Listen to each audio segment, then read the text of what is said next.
U zemljištu, pored mnogih korisnih kukaca, pronalazimo i štetnike i borimo se s njima na razne načine. Ovi štetnici često ugrožavaju naše biljke, pa je potrebno držati ih pod kontrolom kako bi sačuvali biljke u vrtu. Jedan od štetnika je i hrušt, to jest njegova ličinka.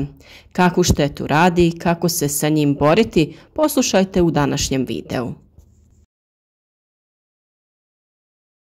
Ukoliko već niste, zapratite naš kanal za još sličnih savjeta, a ako vam se ovaj video sviđa, ostavite like, javite nam se komentarom ispod videa, a svakako možete podijeliti video na vašim društvenim mrežama.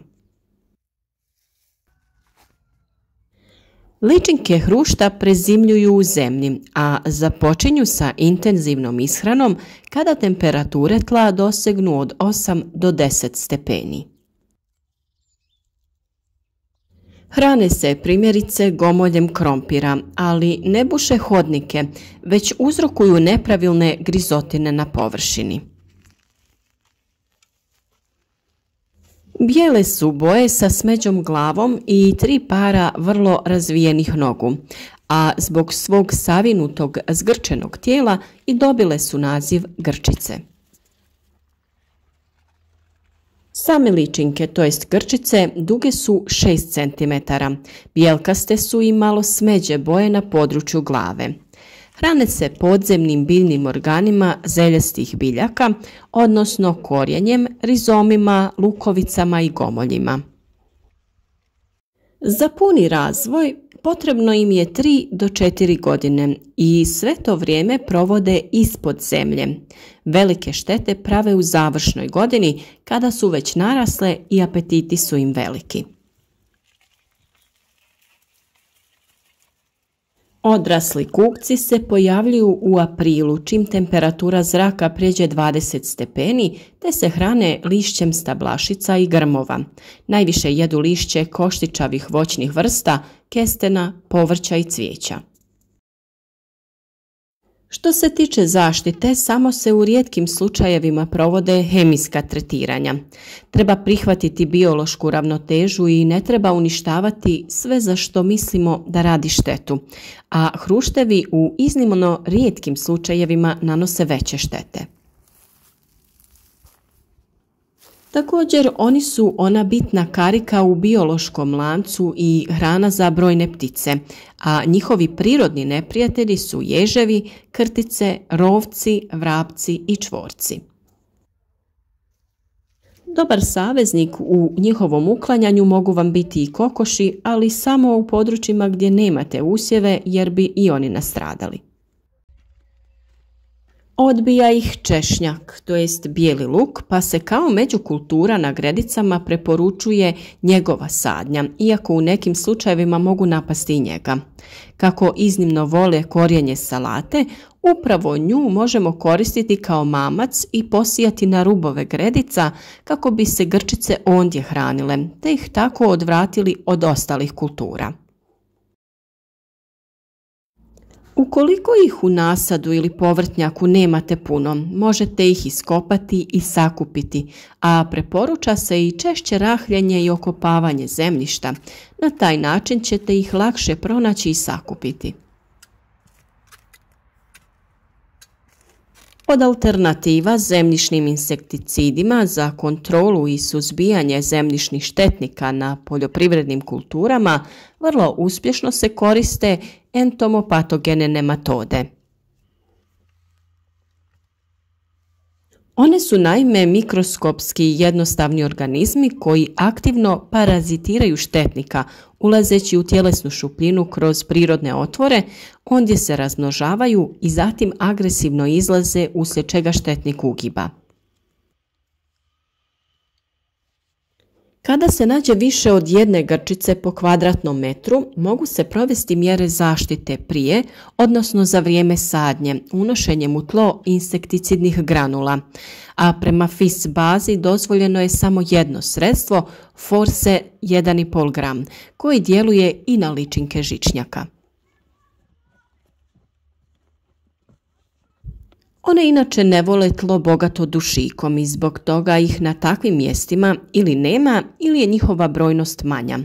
U tu svrhu usjev možete prihraniti kokošjim gnojem koje je bogato ovim elementom. U voćnjacima, dvorištima i stazama u vrtu možemo posijati bijelu djetelinu na čijem se korijenju formiraju kvržice bogate dušikom vezanim iz zraka. Zbog toga je zemlja gdje je posađena ova djetelina obogaćena spomenutim elementom te odbija grčice. Prije sadnje krompira sjetvene redove možete poprskati otopinom kalijeva permanganata otapanjem 2 grama u 10 litara vode. Svakako najefikasniji način uklanjanja jeste rahljenje zemljišta i ručno sakupljanje, a to se najbolje može odraditi prilikom obrade zemljišta prije sijanja i sadnje. Ove ličinke nerijetko možemo pronaći na toplim mjestima kao što je stajnjak, kompost ili dublje u zemlji, oko 60 cm dubine. Samim tim saznanjem možemo da za njih pripremimo svojevrsnu zamku. Tu bi ih privukli, sakupili i uklonili. Stajnjak je za njih idealno mjesto za prezimljavanje i u ovom slučaju možemo ga iskoristiti u borbi protiv grčica. Potrebno je u vrtu na određenom prostoru u blizini biljaka iskopati rupu. Rupa neka bude duboka barem 60 cm. Njena širina bi također trebala biti između 60 cm i 1 metra. U svakom slučaju bitno je da se rupa nalazi u blizini mjesta gdje ste uočili veći broj grčica. Kada ste iskopali rupu željene veličine, vrijeme je da u nju stavite stajnjak. Rupu je potrebno do vrha popuniti stajnjakom i samo po vrhu prekriti zemljom. Na taj način neće doći do isušivanja stajnjaka. Stajnjak bi za njih trebao biti privlačno mjesto, koje bi im dalo sigurno i toplo utočište tokom zime. A sve što vi trebate jeste da nakon određenog vremena rupu otkopate i pregledate. Ukoliko ste uočili grčice, znači da je ova klopka urodila plodom i sa toga mjesta ćete ih jednostavno moći pokupiti i ukloniti. Ličinke hrušta, to jest grčice, mogu biti dosta slične ličinkama zlatne mare ili jelenka, pa ne moraju u svakom slučaju predstavljati štetnika u vrtu. No ipak sa druge strane odrasle jedinke hrušta, ali i zlatne mare mogu pričinjavati štete na cvijeću biljaka. Iako je to sve dio jednog prirodnog ciklusa, nije nam svejedno kada uložimo veliki trud u uzgoj biljaka i onda uočimo da nam te biljke dobro ne uspijevaju ili čak propadaju.